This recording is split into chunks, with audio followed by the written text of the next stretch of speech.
Welcome to Full Faith, Empty Arms, a podcast for those walking the difficult road of infertility, especially within the context of faith.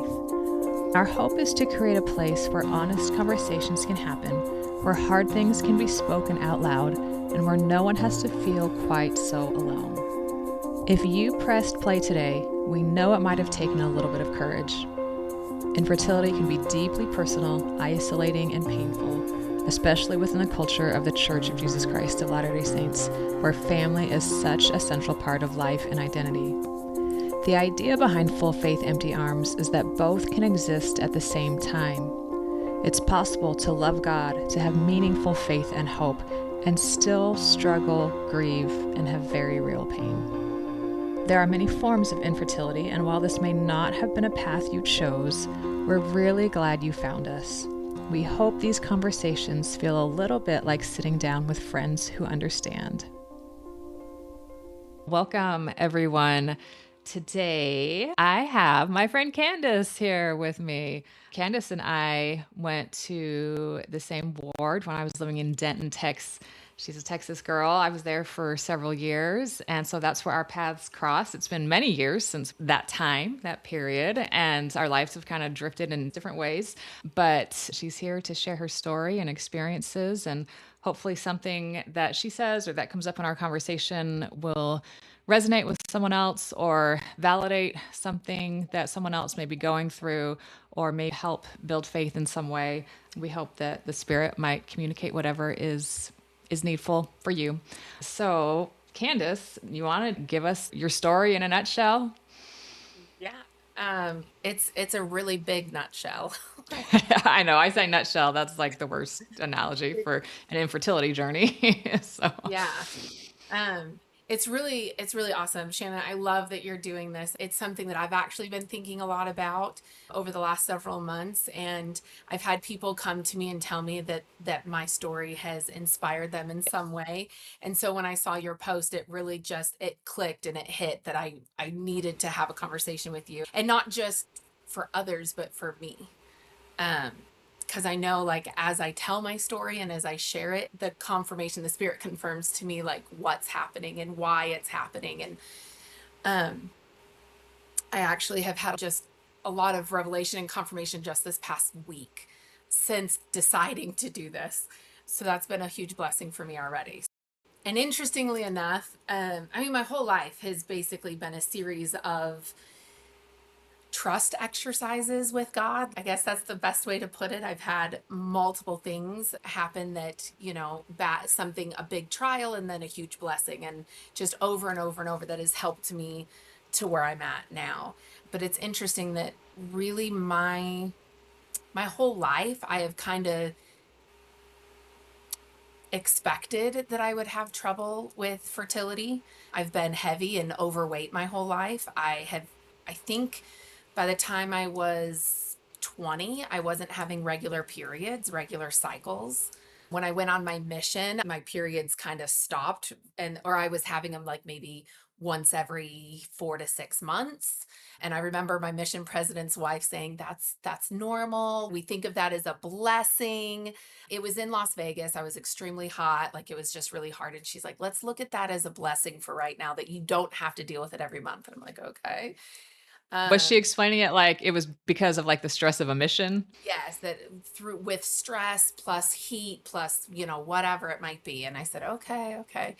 So never really worried about it. Of course, like, who really wants to have a period every month if you're not trying to have kids? So I didn't get married until gosh, was I 32, 33? So I was older when I got married. I probably was having a cycle every 8 to 10 months. Like, so I knew that there was something going on. I remember right after getting married, I cycled regular for a couple of months, which was shocking. And I remember thinking, oh, okay, well, this is a blessing. We're going to be able to have kids. And we didn't. And, years go by, and my husband and I actually talked about adopting. It was something that was important to both of us, that someday we would adopt. And I was upfront with him that my cycles weren't normal. And so it's very possible that I might not. I've never been tested, but I might not. So I kind of just always knew that in the back of my head.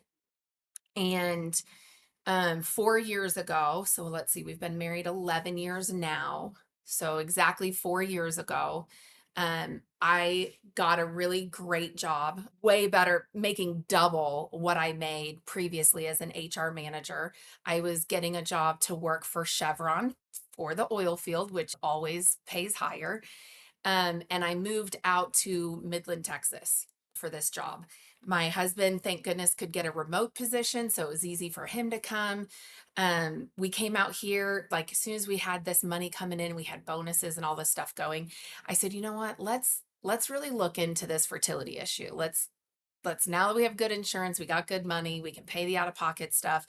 I went through a series of tests. We went to the women's clinic here and did a series of tests. So I was told almost exactly 4 years ago this month, my fallopian tubes were blocked and that they could only find one ovary. That's how they said it. We can only find one ovary. I said, okay. And that I had a bicornuate uterus. So if you don't know what a bicornuate uterus is, it happens when you are conceived in your mother's womb, your uterus grows and then it never changes. And so bicornea is where the uterus gets into a heart shape, like it has a really deep V in it. And that's the shape it is, and it can never be changed. It's just, it is what it is. And it makes it harder to conceive and a higher miscarriage rate. Um, they also said it's not impossible, but you most likely will have to do IVF between, all the issues. You will have to look at IVF. At the time, I was very overweight. I had just barely started my weight loss journey. And let's just say I was just barely under 400 pounds.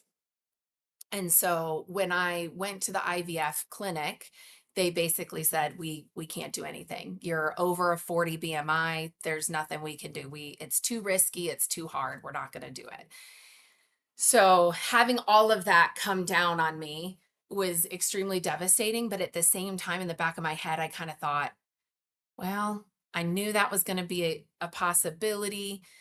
We had talked about adoption, so maybe it wouldn't be a terrible thing.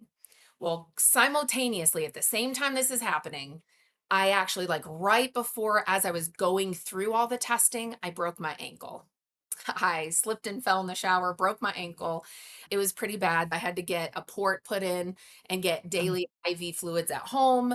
And then like 15 weeks later, I was supposed to get another surgery to take all of the metal out and do several more weeks of antibiotics and before I could go back to work. Well, my boss called me and said that they had to let me go. They couldn't keep my position. I had been employed for like 7 months. I was out all of March, April, May, and now we were starting June. So I had already been out for 3 months. And she's like, we don't know when you're going to be able to come back. We just have to let you go because I have to replace you. And like that, on top of everything else we were already dealing with, when we moved here, I mean, I was making like the first job ever having good money. I was making 3/4 of our household income that was just going to be gone. She did tell me that I would have till August 1st, I would still have my benefits and still have disability income. My husband actually worked from home at the time, and I was at home with this conversation. And he had walked up in the hallway outside my office and heard what my boss was saying. And the moment I hung up the phone, he comes in and I'm like, I don't know what we're going to do. Like, we can't even afford our mortgage without my income. What are we going to do? And he said, we need to pray. We need to kneel down and pray and figure out what our next step is.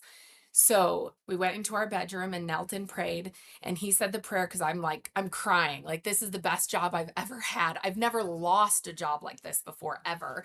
And it's nothing that I could control. It's literally beyond my control. And I remember thinking, like, Heavenly Father, why would you let this happen? We just got here and everything's great. And I had to break my ankle and now I'm losing my job. And anyway, so we're sitting there praying.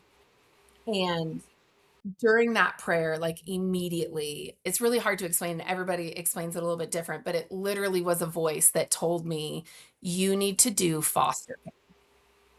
And I nope, not doing it. I said, absolutely, I cannot do foster care.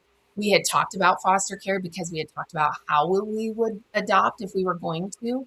And my experiences with close friends and family members that had done adoption through foster care have been miserable and traumatic. And I said, I can't do it. I won't do it. And I remember my husband had to go back to work. We sat there for a few minutes, and I don't remember if I told him at that point the answer that I got. I think he just went back to work. And I remember laying in bed with my feet elevated thinking, how, no, I'm not. No, I'm not doing this. And I'm bawling my eyes out. I am not doing foster care. And I think I fought it for 2 days. I thought, this is ridiculous. Why would you ask me to do this? And and then at one point I just said, like, there, I have to, like, this is, God told me multiple times through those 2 days, yes, you need to do foster care. You need to trust me and you need to do it. So finally I had the conversation with my husband and I told him, like, this is the answer I got and I don't like it. And he said, well, that's the answer I got too. So we need to do it. It was like that same day, I looked up, I said, okay, we'll do it. And I looked up information about the foster care process. And there was an information meeting that night that we were able to Wow. get in and attend. And I remember during this meeting, my husband and I are just looking at each other like, we need to do this. This is what we need to do. And at the end of the meeting, she said, it's a 9-week course. The next course starts in about 9 or 10 weeks because we have a course starting tomorrow. And I just said, I can't wait 10 weeks. If we wait 10 weeks, that's after my job ends. We need to do something now.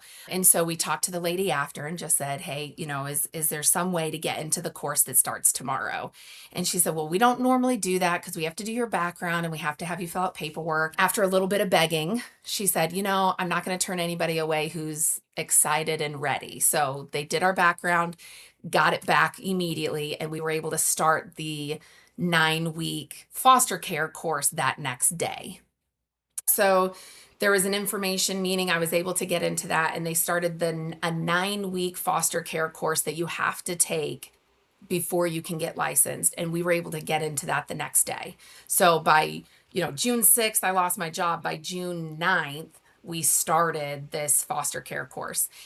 And through the process, I'm not working, I'm on disability. I know that it's coming to an end. I'm trying to decide, what are we going to do?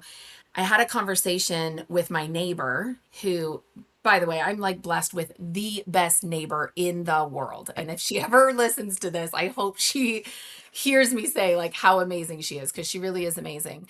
But I had a conversation with her where I was telling her, hey, we decided we're going to do foster care. We wanted to do younger, but I think I want to become a teacher so that I can, as the kids get older, I can work and still have kids and work at the school. And she was a teacher at the school. And so we had that conversation about, like, what are my options? I don't have a teaching degree. And so we went through the conversation. So that's a totally different story. It didn't work out that way. But 2 months later, so that was June 9th that I got into the course. Somewhere along in June or July, I had that conversation with my neighbor, telling her we're doing foster care and that I couldn't have biological children and stuff. Well, then I get a text message from her on, it must have been August 9th. She texts me and she says, hey, I know this is a personal thing, but you had mentioned to me that you can't have kids and you want kids. A friend of mine just took guardianship of a 3-day-old baby girl that needs a home because mom's going to jail for a really long time. Are you interested? And I said, absolutely. Like, this is like 11 o'clock at night. My husband and I think it was like 10 o'clock. We were just barely going to bed. And I said, oh my gosh, I just got this text message. And I read it to him and he's like, yes, let's do it. Let's do it. So I was like, okay, I have no idea. So my neighbor's name is Stormy, and she got me in touch with her friend whose name is Sunday. And so I text her that night and she said, well, we just brought the baby home just tonight. CPS is coming tomorrow morning, which was a Thursday on the 10th, I believe it was. Anyway, and said, they're just coming to make sure that the house is safe since I'm the guardian. They're checking things, but we don't know what we're going to be able to do because I have to go back to work. So she said, if you want to come over and meet the baby, we can talk about it. I was like, okay. So I went over at about 9 a.m. the next day, and I met the baby, and she kept saying things like, if we file the guardianship paperwork by Friday, so it was Thursday, she's like, if we file by tomorrow, then CPS will close the case and they'll back out and we do whatever we need to do. And I was like, okay. She goes, but it's a lot of money to get it filed with the court. I'm like, okay. And I'm like, okay, well, at this point, she still hasn't said, we'll give you the baby and you can adopt her. Like, nothing. She's just like, I have to work and I have health issues and I can't care for the baby, but I don't know what to do. But we want to get the guardianship done. Mom's going to jail. It was kind of crazy and out there.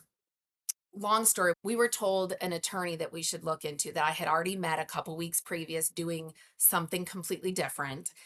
And when I told Sunday, hey, someone told me to go to this attorney, she said, that's exactly who I was told to go to. And I said, okay, well, that's good. So we get on Yeah. the phone with him. And at this point, at about 10:30, CPS came, they did their check. At about 10:30, I said, well, what do you want? Like, do you want me to take care of the baby until we can figure out what to do? And she said, yeah. So I took the baby home at 10:30. This is just, okay, I'll watch your baby for you. So we get on this call with the attorney in the afternoon on Thursday. I had the baby with me for a couple hours, and I'm telling my husband, like, I'm really nervous because the paperwork is going to get filed in Sunday's name as Sunday being the guardian. And we're just helping Sunday. So I don't know how this is going to work. But I remember talking to the attorney, and he said, we need a $3,500 retainer to be able to do this for you.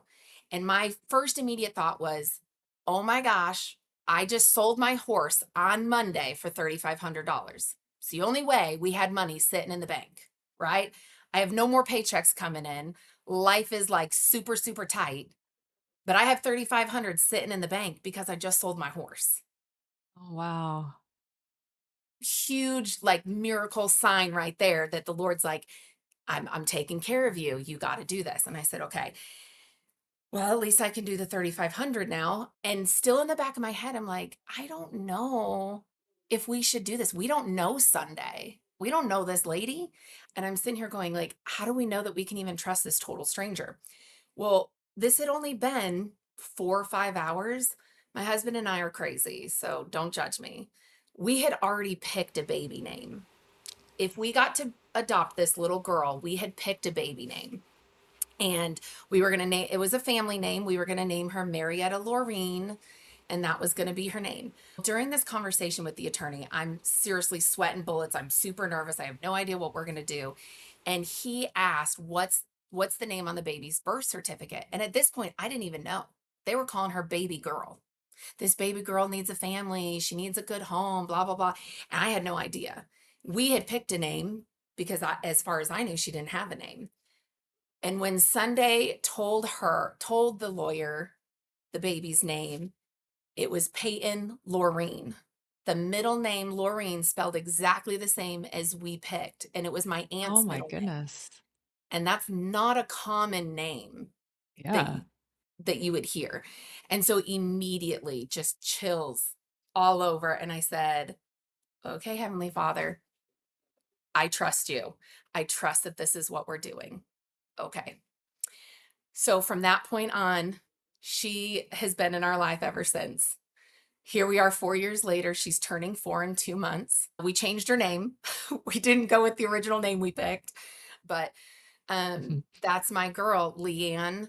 Her name is Leanne Rose Lorraine, named after my neighbor, Sunday, her middle name, Sunday's middle name, and then my family middle name. Her adoption was ridiculous. It took a lot longer than it should have. As a side note, her mom got out of jail when she was about 9 months old. Mom got out of jail and was not given new charges. But anyway, I got in touch with the mom and said, okay, let's talk about it. Let's figure out what we're doing. And I said, hey, let's meet up for dinner and you can see her and we'll talk. Mom messaged me back and said, I'm out of town helping a friend move. And that was it. She disappeared off the face of the earth, like just Oh, disappeared. Have not heard from her since. That was when wow. Leanne was 9 months old. Is this technically foster care at this point? So at this point, it is not. So Okay. because we ended up getting the guardianship paperwork filed by that next day, CPS closed the case. As far as they were Okay. concerned, Mom gave guardianship to Sunday, and Sunday's a safe home. So CPS backed out and said, we're done. Sunday, unofficially, gave her to us to take care of. And we had planned on adopting. We, at that point, finally figured out, okay, we're going to get guardianship switched to our name, and then we'll be able to adopt her. When Mom got out of jail, she kind of was fighting at first to get her back. And then when I said, okay, let's meet up and talk about it, she just disappeared. Okay. Leanne's adoption was actually finalized last July, which is amazing. After she came Amazing. into our home, we hadn't even finished the 9-week course yet, but we finished it and we started slowly doing all of the licensing stuff. But we put it on hold for about a year. When Leanne was a year old, we decided to finalize our foster license and start taking in other children. Between, I think it was somewhere around July of 23 till July of 25, we had 9 children other than Leanne. Leanne was there. She wasn't in CPS custody. We had 9 CPS kids in and out of our home. Great, amazing experiences, really tough, traumatic experiences. Our last experience, again, I don't know that I could tell you details without bawling my eyes out, but we had some very traumatic um, experiences with foster care. So we decided not to do it anymore. So in July of 25, we stopped foster care. Leanne's adoption was finalized. And I remember, like, Shannon, you know me. Everybody else listening doesn't really know me, but you know me. I am a positive person. I have always been a social butterfly. I am friends with everybody. I am positive. I'm very optimistic. Um, when this event in July happened, that actually took the kids away from us that we had in our home, um, I was destroyed. I was completely destroyed. Crying uncontrollably. I couldn't breathe. I was having anxiety and panic attacks all the time, all day, every day. I had to go to the doctor. The doctor prescribed anxiety and depression medicine for me. I've never been on stuff like that before. It was a extremely, extremely miserable July, August, kind of that whole time, which was really sad too, because that was Leanne's adoption. And it was overshadowed by this situation. I remember I just remember being completely distraught, not knowing, like, why? Why is this happening? Like, what am I supposed to do with this? And I remember just complaining all the time, all the time. And I'm sure everybody who's had experiences with any trial, it's exhausting. So through this process, I remember just constant tears, constant misery and trauma. I prayed a lot, trying to understand what's the next step. We had complete plans to adopt these children that were in our home, these 3 kids that were in our home. I mean, the parents were on board. I mean, it we knew, like, I really felt and knew that they were supposed to be part of our family and that they were going to be with us forever. And that did not happen. And I remember just like crying and pouring my heart out to Heavenly Father, just asking, like, why? Why did this happen? So I went through this huge phase where I just asked, why? Well, then I realized that I needed to stop asking why because I wasn't ever going to understand it. But it was so that happened July, misery, trauma. In about February, and it was right about the end of January, the early February, I remember things, maybe it was January, things clicked for me and changed. We actually went to my in-laws for Christmas, and it was literally the first time I was able to successfully have a day without crying and without thinking of the foster kids. And when that happened, I realized that I could do this. I decided to Mm. stop taking my anxiety medicine and the depression medicine. I was starting to feel healed after begging Heavenly Father to help me and help me get through it. I really felt like I was finally healing. My train of thought changed and shifted. Instead of why is this happening, I started asking, what am I supposed to do? What do you want me to do? What is the plan? I remember like my mom and my sister asking me, well, why can't you just, what if it's just supposed to be you, Brian, and Leanne? Like, what if that's what your family is? And I just kept in my heart, I just felt like that's not it. I can't go from, I literally had 6 kids in my house. I was a mom of 6 for almost a year and I loved it. I couldn't go from that to having 1 kid. And poor Leanne, who has loved having siblings, to go to being an only child. Like, how does that seem right? But my mind changed, my heart changed, and I started praying and asking Heavenly Father, what do I do? And I remember multiple times saying in my prayers and out loud to the people close to me, I trust that Heavenly Father has a plan. I have had all of these experiences happen that have taught me that after a trial, there is a blessing and there is a reason, and I will understand that reason after. And I said, so I trust that there is a plan. I just need him to tell me the plan so I can do it. Like, I'm ready. I can do it. I will do whatever you want me to do. I will do anything you ask me to do. Just tell me what to do so I can do it. I remember saying that like at least three times maybe, and still feeling like I wasn't getting answers. And randomly, I was sitting in my living room talking to my mom and my sister, and I said it again, like, ugh, I just wish, like, I trust that there's a plan. I just need him to tell me what it is so I know what to do next. And I even remember looking up and saying, Heavenly Father, you tell me and I will do it 100%. No questions asked. I will do it. We kind of went on with the conversation. My mom and sister are sitting there talking about something totally random and different. And it's almost like I stepped out of the conversation and clear as day was told, hey, you have lost 120 pounds in the last 4 years. You have Leanne, and she's supposed to be part of your family. I need you to go look at fertility again. And I said, what? And it was like so clear that I realized, okay, well, I said I would do anything. I said I would do it. You tell me and I will do it. And I knew immediately that was God telling me what to do next. And so my mom looked at me and she goes, are you okay? And I said, well, I think so.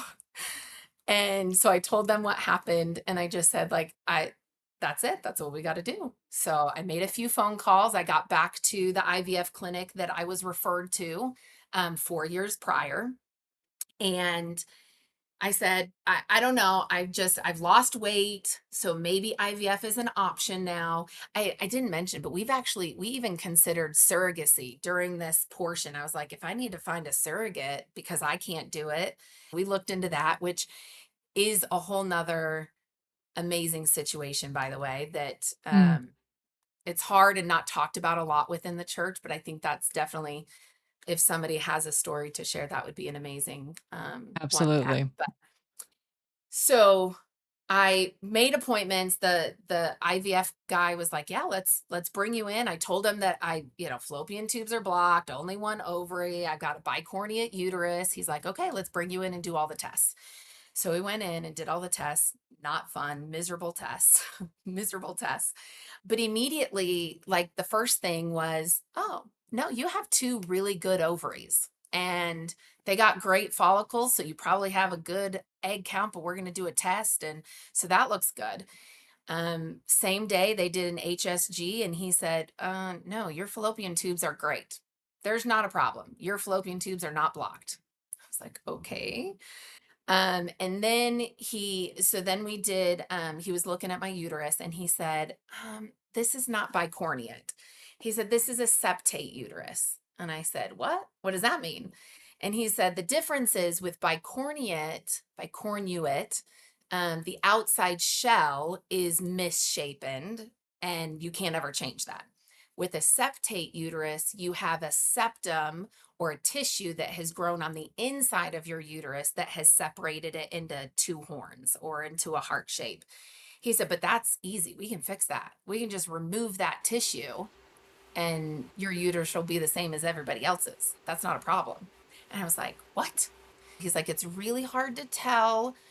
He's like, so I need you to do an MRI. And this was in Fort Worth. This is an IVF clinic in Fort Worth. He said, I'm going to send it to my buddy up in Dallas because he's really good at this. And he's who would do the surgery. And he's taking pictures on his cell phone. Like, this is really cool. And he's got extra people in the room. And I'm taking pictures because you don't see this very often. Okay, at this point in my conversation with Candace, we started to have some issues with the tech, and her responses going forward were not recorded, which is heartbreaking.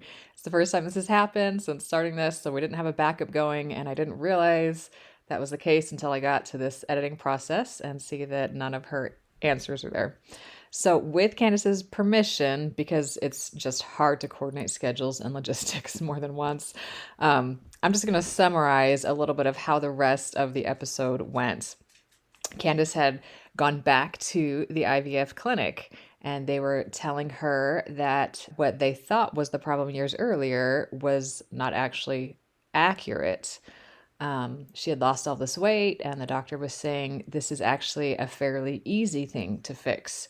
The shape of the uterus having this septate tissue, and that they could do a fairly simple procedure to take that tissue out. And then at that point, there really was no reason why she shouldn't be able to get pregnant because she has these two open tubes too. So she's in a very interesting season right now. She had that procedure done just a couple of weeks ago. It was right around the time that I was posting about starting the podcast on Facebook. And she reached out, I think, when she was actually sitting in the doctor's office for that.